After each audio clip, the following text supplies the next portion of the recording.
Hi ಎಲ್ಲರಿಗೂ ನಮಸ್ಕಾರ. Simple recipes and life style ಚಾನಲ್ಗೆ ಸ್ವಾಗತ. ಬೇಸಿಗೆ ರಜೆಯನ್ನು ಎಲ್ಲರೂ ತುಂಬ ಚೆನ್ನಾಗಿ ಎಂಜಾಯ್ ಮಾಡ್ತಾ ಇದ್ದೀರಲ್ಲ.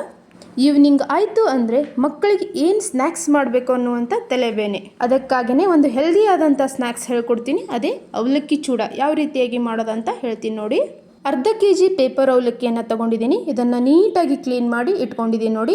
ಅದೇ ರೀತಿಯಾಗಿ ಒಂದು ದೊಡ್ಡ ಕಡಾಯಿಯನ್ನು ಇಟ್ಕೊಂಡು ಮೀಡಿಯಂ ಉರಿಯಲ್ಲಿ ಕೈ ಬಿಡದೆ ನೀಟಾಗಿ ಅವಲಕ್ಕಿಯನ್ನು ಹುರ್ಕೊಳ್ಳಿ. ಇದು ಅವಲಕ್ಕಿ ಸ್ವಲ್ಪ ಕ್ರಿಸ್ಪಿಯಾಗಿ ಬರುತ್ತೆ. ಕ್ರಿಸ್ಪಿಯಾಗಿ ಹೋಗೋವರೆಗೂ ನೀಟಾಗಿ ಹುರ್ಕೊಳ್ಳಿ. ಈ ಅವಲಕ್ಕಿ ಚೂಡ ಮಾಡಬೇಕಾದ್ರೆ ಕಡಾಯಿ ಸ್ವಲ್ಪ ದೊಡ್ಡದಾಗೇ ಇಟ್ಕೊಳ್ಳಿ. ವಿಡಿಯೋ ಇಷ್ಟ ಆದರೆ ಕೊನೆಯಲ್ಲಿ ಲೈಕ್ ಮಾಡಿ, ಶೇರ್ ಮಾಡಿ, ಸಬ್ಸ್ಕ್ರೈಬ್ ಆಗುವುದರ ಮುಖಾಂತರ ನಮ್ಮನ್ನು ಪ್ರೋತ್ಸಾಹಿಸಿ. ನೋಡಿ, ಅವಲಕ್ಕಿ ಹುರಿದು ರೆಡಿಯಾಗಿದೆ. ಇವಾಗ ನಾವು ಒಗ್ಗರಣೆ ಹಾಕಿಕೊಳ್ಳೋಣ.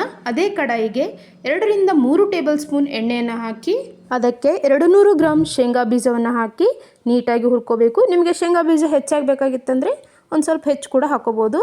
50% ಶೇಂಗಾ ಬೀಜ ಎಣ್ಣೆಯಲ್ಲಿ ಹುರಿದ ನಂತರ ಅದಕ್ಕೆ ಸಾಸಿವೆ, ಜೀರಿಗೆ ಹಾಕ್ಕೊಳ್ಳಿ. ಒಣ ಕೊಬ್ಬರಿಯನ್ನು ಸ್ಲೈಸಾಗಿ ಕಟ್ ಮಾಡಿಕೊಂಡು ಈ ರೀತಿಯಾಗಿ ಒಗ್ಗರಣೆಯಲ್ಲಿ ಹಾಕ್ಕೊಳ್ಳಿ. ಕರಿಬೇವು ಸೊಪ್ಪು, ಖಾರಕ್ಕೆ ಸಣ್ಣದಾಗಿ ಕಟ್ ಮಾಡಿದಂಥ ಹಸಿ ಮೆಣಸಿನಕಾಯಿ, 1 ಗೆಡ್ಡೆ ಬೆಳ್ಳುಳ್ಳಿಯನ್ನು ಕುಟ್ಟಿ ಹಾಕ್ಕೊಂಡಿನಿ. ಇವೆಲ್ಲವೂ ಕೂಡ ನೀಟಾಗಿ ಫ್ರೈ ಆಗಬೇಕು.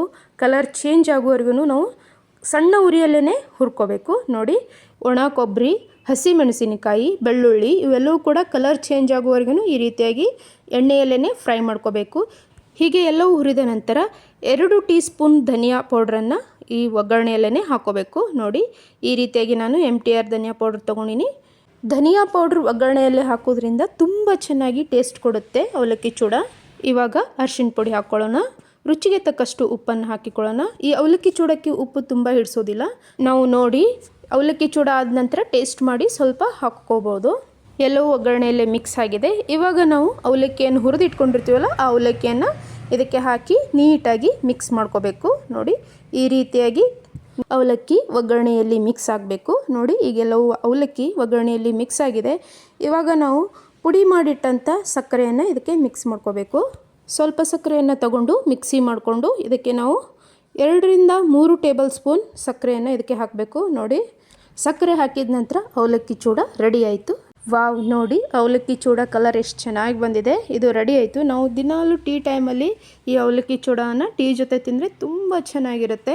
ನೀವು ಕೂಡ ಈ ವಿಧಾನದಲ್ಲಿ ಅವಲಕ್ಕಿ ಚೂಡವನ್ನು ಮನೆಯಲ್ಲಿ ಮಾಡಿಕೊಂಡು ಹೇಗಾಯ್ತು ಅಂತ ನನಗೆ ಕಮೆಂಟ್ ಮಾಡಿ.